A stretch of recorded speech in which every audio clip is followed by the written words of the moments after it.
في قلب الحجاز وفي أيام الحرب العالمية الأولى، المدينة المنورة ومكة والطائف ما كانوش زي ما نعرفهم دلوقتي. الطرق اللي كانت بتتفتح للتجارة والحجاج اتقفلت، البحر الأحمر اتقفل على سفن الإمدادات، والقطر الحجازي اللي بناه العثمانيين بقى وسيلة للجيش مش للناس. الناس بدأت تلاقي نفسها محاصرة، الغلال قليلة، المواشي اختفت، وأسعار الأكل ولعت نار. الجوع كان بيزحف على كل بيت، أطفال عينيهم حزينة، ستات بيخبوا دموعهم، ورجالة واقفين عاجزين قدام مجاعة بتاكل الأخضر واليابس.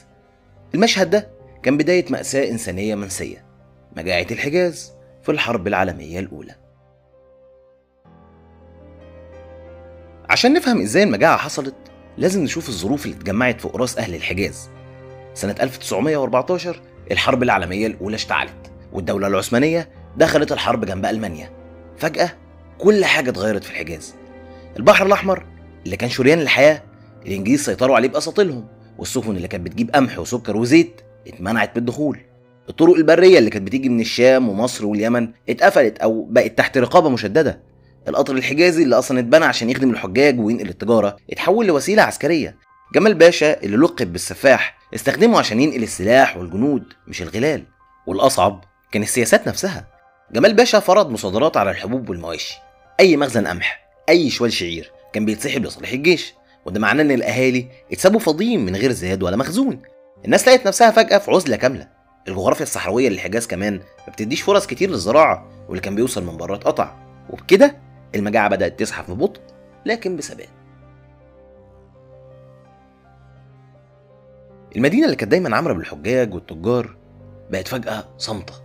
شوارع مكة والمدينة اتغير شكلها، مفيش زحمة أسواق ولا روايح بهارات ولا حتى صوت تجار بينادوا. اللي اتبقى بس صوت الجوع. في البيوت الناس كانوا بيغلوا ورق الشجر عشان يعملوا منه شوربه يسكتوا بيها بطون العيال. في روايات بتقول ان في ناس كانت بتاكل الجلود بعد ما يطروها في الميه بالنار. الطبيخ اللي كان حاجه طبيعيه عندهم، العيش والتمر، بقى حلم. في الشوارع الاطفال كانوا بيجروا ورا قوافل الجيش يمكن يلاقوا كسرة عيش تقع منهم. الستات كانوا بيلفوا من بيت لبيت يستعطفوا الجيران، لكن مفيش حد عنده حاجه يديها للتاني. وشوش الناس بقت هزيله، عيونهم بقت حزينة وغائرة، أجسادهم بقت شبه الهياكل. كان في مشاهد يومية لموت للناس في الطرق، ناس من الجوع بتقع ومحدش قادر يشيلها. في بعض الأيام كانوا بيدفنوا بالعشرات في مقابر جماعية. أي حاجة فضل ليها وجود في السوق بقت أغلى من الذهب. رغيف العيش الصغير ده بقى ثروة، وده خلى في تجار جشعين بيخبوا الغلال ويبيعوها أضعاف أضعاف. المؤرخين بيحكوا إن الحجاز في السنين دي اتحولت لمقبرة صامتة. الجوع ما كانش بيقتل بسرعة، لا كان بيسيب الناس تتحلل ببطء وهم عايشين. في وسط الجوع اللي كسر كل الناس ده كان في وجه تاني للمأساة، السياسة. القائد العثماني جمال باشا اللي سموه العرب بعد كده السفاح كان ماسك زمام الأمور في الشام والحجاز. قطع خطوط الإمداد. جمال باشا فرض حصار خانق على الحجاز، مفيش سفينة قمح توصل من مصر أو الشام إلا بإذن منه، والأذونات دي كان بيمنعها بحجة الحرب. حتى التجار اللي حاولوا يهربوا شحنات دقيق أو شعير كان بيتقبض عليهم ويتصادر كل اللي معاهم. الآلاف من الشباب اتساقوا بالقوة على جبهات القتال في الحرب العالمية الأولى. اللي رفض اتعرض للشنق أو النفي. ده خلى القرى والحارات تفضل من غير شبابها اللي كانوا بيزرعوا ويوفروا الأكل. والأول مرة من قرون قوافل الحج من بره الجزيرة بقت قليلة جدا، وده قطع مورد اقتصادي مهم لأهل الحجاز. الناس اللي كانت بتبيع وتشتغل مع الحجاج فقدت مصدر رزقها. جمال باشا كان مهتم كمان يمد خط سكة حديد الحجاز أكتر من إنه يمد الغلال للناس. القطر اللي كان المفروض يحمل خير وأكل بقى أداة لنقل العساكر والسلاح. أي صوت منادي بالعدل كان بيتكمم. مشاهد الإعدامات في بيروت ودمشق كانت بتوصل أخبارها للحجاز عشان بس الناس تعرف إن مفيش أمل ولا مجال للاعتراض. الناس حست إن مش الجوع بس اللي قتلهم، لكن الظلم المتعمد. زي ما بيقولوا أحد شهود العيان قال وقتها: جمال باشا لم يكتفي بقتل الناس بالسيف، بل أراد أن يقتلهم جوعا. الجوع كان بينهش الحجاز من جوه ومن بره كمان. الدنيا اتحالفت على أهله.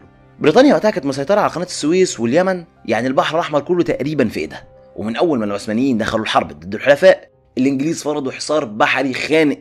أي سفينة رايحة لموانئ الحجاز كانت بتتفتش أو تتمنع. مصر اللي كانت على مر القرون مصدر أساسي للقمح للحجاز ما قدرتش تبعت ولا شوال قمح من غير موافقة الإنجليز. واللي زاد الطين بلة إن بريطانيا استغلت ده كوسيلة ضغط سياسي، يعني الجوع بقى ورقة مساومة. الإنجليز كانوا بيقولوا للعالم احنا بنمنع وصول التموين عشان ما يروحش للعثمانيين وجيوشهم، لكن على الارض الاهالي هم اللي دفعوا الثمن. الاطفال، الشيوخ والستات اللي ما لهمش لا في حرب ولا في سياسه. الحجازيين كانوا طول عمرهم شايفين البحر مصدر رزق، تجارة، قوافل، حج، لكن في سنين الحرب البحر نفسه بقى باب مقفول. مين كان يتخيل ان المياه اللي حواليهم من كل ناحية مش قادرة تطفي نار الجوع اللي ولعت في بطونهم؟ واحد من الرحالة اللي زار المنطقة بعد الحرب كتب: لم أرى في حياتي بلدا يجاور البحر ويموت أهله عطشا وجوعا مثل الحجاز أيام الحرب الكبرى. الجوع ما بيقتلش مرة واحدة، الجوع بيمص الروح حتة حتة. في مكة والمدينة وجدة الأسواق بقت شبه خاوية، القمح، الرز، التمر، كل حاجة اختفت، ولو لقيت حاجة أسعارها نار. رغيف العيش بقى أندر من الذهب. في كتب التاريخ بيتقال إن الناس بدأوا يطحنوا نواة التمر عشان يعملوا منها دقيق يخبزوه.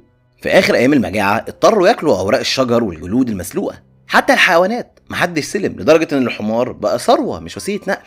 أكتر مشهد موجع اتسجل وقتها الأطفال اللي عظمهم كان بينشف قدام أهاليهم.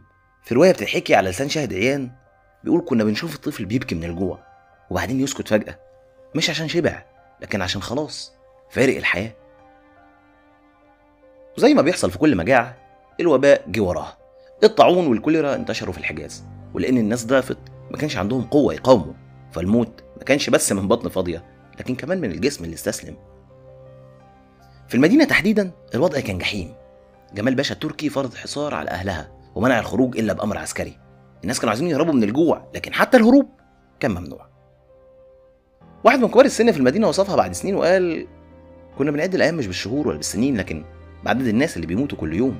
لما تبص على الحجاز وقت الحرب العالمية الأولى لازم تسأل: الدولة العثمانية باعتبارها اللي بتحكم عملت إيه؟ الإجابة هنا معقدة شوية. الحجاز كان رسميا تحت سيطرة الدولة العثمانية، والوالي هناك كان بيتلقى أوامره من اسطنبول، لكن في الواقع جمال باشا السفاح هو اللي كان ماسك زمام الأمور، وهو كان مشهور بالقسوة الشديدة. الجيش العثماني صادر محاصيل للمزارعين عشان يمون الجنود، ومنع دخول مساعدات إنسانية من الخارج بحجة الأمن.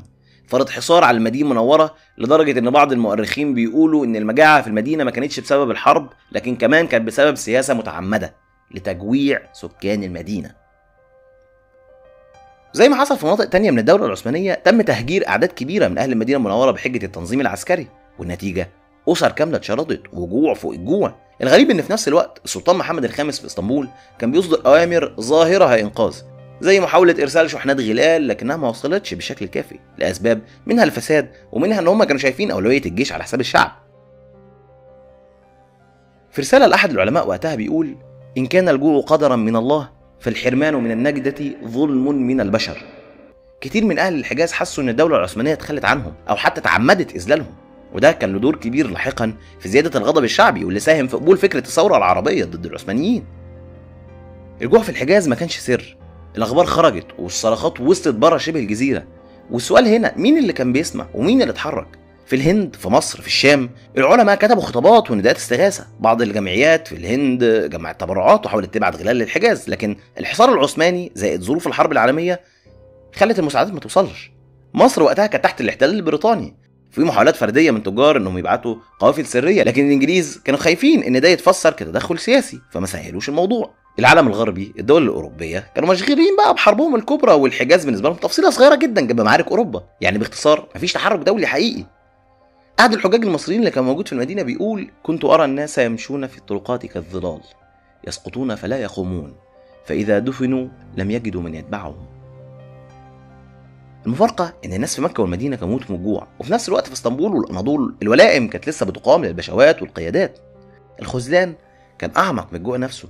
كتير من المسلمين وقتها حسوا إن الأمة مفككة وإن صوت المستضعفين بيتوه وسط ضجيج السياسة والحرب. لما الحرب العالمية الأولى خلصت سنة 1918 الطاحونة اللي كانت بتطحن الحجاز وقفت، لكن السؤال الناس اللي نجوا عاشوا إزاي بعد الكارثة؟ بانتهاء الحرب وانسحاب العثمانيين من الحجاز طرق التجارة اتفتحت تاني، الغلال ابتدت توصل من مصر والمدينة ومكة رجع ليهم شوية حياة، لكن المشهد كان صعب. مدن كاملة فقدت نص سكانها أو أكتر. المجاعة دي اتزرعت في وجدان أهل الحجاز سنين طويلة بعد الحرب. كبار السن كانوا بيحكوا للأجيال اللي بعدهم: دي الأيام اللي كنا بناكل فيها أوراق الشجر وندور على الحبوب في روث الدواب. المجاعة كانت واحدة من الأسباب اللي عجلت بسقوط النفوذ العثماني في الجزيرة. الناس حسوا إن الدولة اللي المفروض تحمي الحرمين سابتهم للجوع والهلاك، وده زود مشاعر النقمة وخلى الطريق ممهد لظهور قوى جديدة في الجزيرة. بعد سنين من المأساة بعض الجمعيات الخيرية الإسلامية بدأت ترسل مساعدات وتوثق اللي حصل، وده ساعد على إن القصة ما تندثرش تماما حتى لو التاريخ الرسمي حاول يتجاهلها. المجاعة ما كانتش مجرد أزمة غذاء، دي كانت لحظة كسرت الحجاز واختبرت صبر الناس وكشفت ضعف الإمبراطوريات، لكن في نفس الوقت أثبتت إن حتى في أحلك الظروف الناس قاومت لآخر نفس. يا ترى إيه هي الخطيئة في حدوتة النهاردة؟ كان معكم أدهم أمين، ودي حدوتة قبل النوم. تصبحوا على خير.